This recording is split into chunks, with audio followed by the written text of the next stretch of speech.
Last week, the news broke that Hooters is filing for bankruptcy. How? Are boobs going out of style? Not exactly. There are a list of reasons for Hooters' downfall, but when asking where it went wrong, we have to identify what it did right first. If you like what you see here on the outside, you're gonna love what you'll see on the inside. It was 1983 and the first Hooters was born, a sports bar with flirty waitresses and tight clothing. It was an experience like nothing else at the time. You got to watch the big game, eat some wings, drink a beer, and of course, look at some boobs. It sounds silly today to go to a restaurant just to see boobs, but Hooters came to fame in a time before the internet when porn wasn't easy to get a hold of. Boomers and Gen X went crazy for it. The food was okay too, nothing special, but reasonably priced at the time. Adjusted for inflation, you could get 10 wings, a side of fries, and a beer for $20. But let's be real, you came for the hot girls. So as long as Hooters could keep them, their business model would be fine.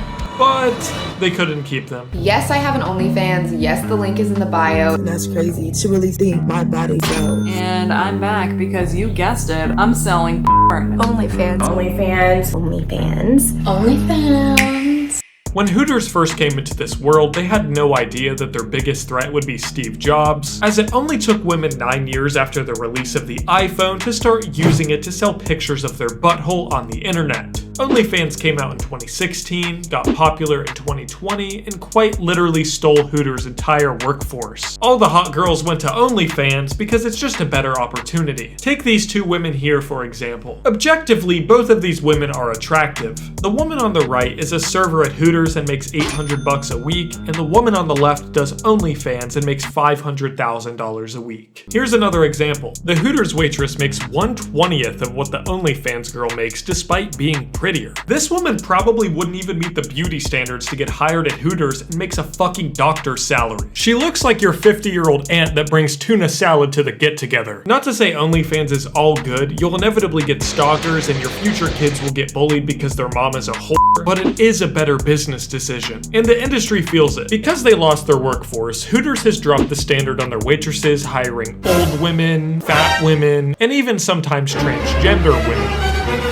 But when they choose to hire some transgender women, but not all, it pisses off both sides and ultimately causes a PR nightmare. Justice for Brandy! Justice for all! Everybody has justice! Trans rights! There have been a ton of lawsuits to the company for just about anything and everything that have slowly diminished the reputation of their brand over time. Just to name a few, dozens of sexual harassment cases, lawsuits for not paying their employees, not paying NASCAR for their sponsored car wrap, not paying a contest prize, not hiring men, not hiring black people, not hiring fat people, secretly recording waitresses changing, poisoning a customer, and that only scratches the surface. I'm not exaggerating, this place is a legal nightmare. A lot of these lawsuits were public and gathered media attention, and it gave customers the impression that Hooters was a shady and desperate company on the verge of a catastrophic failure of the same magnitude as EDP's career after his trip to get a cupcake. Then he waddled away, waddle waddle. I think my personal favorite lawsuit is the one where a woman won a sales competition where the grand prize was a Toyota, and she instead won a Toy Yoda. Dude, look how pissed she is. A close second would have to be the guy from New York who sexually harassed some waitresses, became transgender, applied at the same store, got denied, and then he sued them. For some dumb reason, he even decided to speak with the media after, and they even confronted him about it.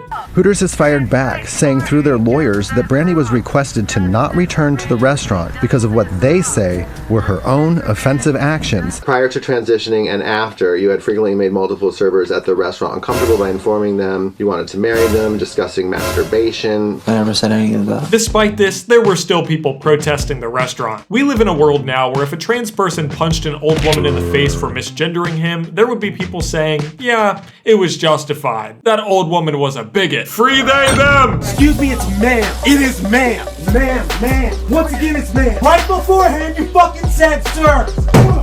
But these lawsuits pale in comparison to possibly the most impactful reason that their company is on the decline. Simply put, they're just not cool anymore. In the 80s, their marketing was perfect. It was fun, edgy, and crossed the boundaries of entertainment at the time. Today, it's honestly just lame, outdated, and tired. You can see more ass at a Planet Fitness, and the food is overpriced garbage. They do a few things okay, but they do nothing well. It's a place you might come to once a year for the funny gimmick, but would never be a return customer. customer. That plate of wings, fries, and a beer that cost $19 in the 80s now costs $30, and when it comes out looking like this, not even the biggest boobs on earth could save that. Competitors like Twin Peaks stepped in and took their business model and modernized it, serving better food at a more competitive price, and the girls wear more revealing clothing. Twin Peaks isn't tacky like Hooters. I mean, come on. The first item on their menu is a boob calendar. Who the fuck is buying this? Boomers, baby. I could see like an 80-year-old grandpa with a boob calendar up on his wall, but certainly not anybody my age. So with losing workers, losing customers, and losing trust, I think Hooters is cooked. And I'm no business guy, but if the CEO is watching, I think you should just ditch the food completely, double down on the girls, and rebrand the company from Hooters to Hookers. I'll take my royalties in Bitcoin. Thanks in advance.